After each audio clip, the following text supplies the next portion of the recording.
মৌসুম শেষে হাসির বদলে হতাশা ভর করেছে চাঁপাইনবাবগঞ্জের আম চাষিদের মাঝে।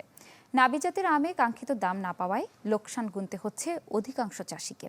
বলছেন, অতিরিক্ত গরম, ঈদের ছুটি আর বিপুল পরিমাণ আম একসাথে পাকায় ভরা মৌসুমেও দাম পাননি তারা। ন্যায্য মূল্য নিশ্চিতে আধুনিক বাজার ব্যবস্থাপনা ও সংরক্ষণ সুবিধার পরামর্শ সংশ্লিষ্টদের। মৌসুম শেষেও জমজমাট চাঁপাইনবাবগঞ্জের কানসাট আমের বাজার। বেচাকিনা চলছে নাবি জাতের আম আশিনা, গোড়মতি আর কাটিমন। আধুনিক প্রযুক্তির ফলে মৌসুম আর উৎপাদন বাড়লেও সুফল উঠছে না আম চাষি আর ব্যবসায়ীদের ঘরে। জানান, শুরুতে কিছুটা দাম পেলেও ভরা মৌসুমে ধস নামে আমের বাজারে। একই অবস্থা নাবি জাতেও। এবার আমের যে দামটা পেয়েছে কৃষকরা, সব মিলিয়ে আম চাষিরা অনেকটাই ক্ষতিগ্রস্ত, লাভবান লাভের মুখ দেখতে পাই না। এখন দীর্ঘভাবে আম থাকছে, কিন্তু এখনো লোকসানে আমরা যাচ্ছি। আমের দাম নাই, অনেক কম দামে যাচ্ছে আম। গতবার এই সময় আশিনা আম ছিল 11,000 টাকা, এখন হচ্ছে 5,000, 5,500 টাকা। কাটিমন ছিল গত বছর এই সময় 18,000, 16,000 বা 15,000, এবার হচ্ছে 6,000, 7,000, হাইস্ট হচ্ছে 8,000। কৃষক নেতারা বলছেন, দুর্বল বিপণন ব্যবস্থা আর সংরক্ষণ সুবিধা না থাকায় ন্যায্য মূল্য পাচ্ছেন না চাষিরা। এই বছর দেখা যাচ্ছে অনেক চাষি তারা আম চাষ করে ব্যবসায়িকভাবে লাভবান হতে পারেনি, কারণ আমের ব্যাপক আকারে দর পতনের কারণে।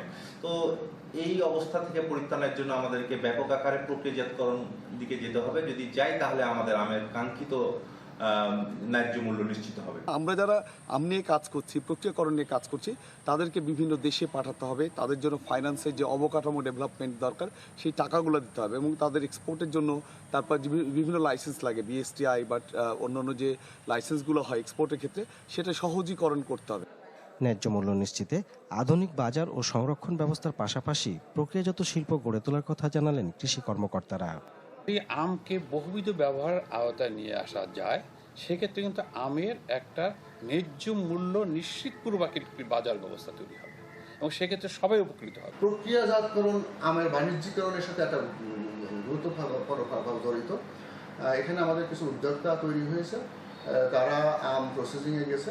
আমরা কৃষি সম্প্রসারণ দপ্তরের পক্ষ থেকে তাদেরকে সহযোগিতা করছি। আসলে এই ধরনের প্রক্রিয়াজাতকরণ শিল্পগুলো বিভিন্ন ব্যবসায়ী বা উদ্যোক্তাদের মাধ্যমে হয়। সরকারিভাবে তাদের যতটুকু সহযোগিতা করা দরকার এবং কৃষি সম্প্রসারণ দপ্তরের পক্ষ থেকে যতটুকু সহযোগিতা দরকার, আমরা তাদেরকে সে সহযোগিতা করে দেব। জেলায় চলতি বছর আম উৎপাদনের লক্ষ্যমাত্রা ছিল 3,86,000 টন, আর উৎপাদন হয়েছে প্রায় 5 লাখ টন। আনোয়ার হোসেন, চ্যানেল 24, চাঁপাইনবাবগঞ্জ।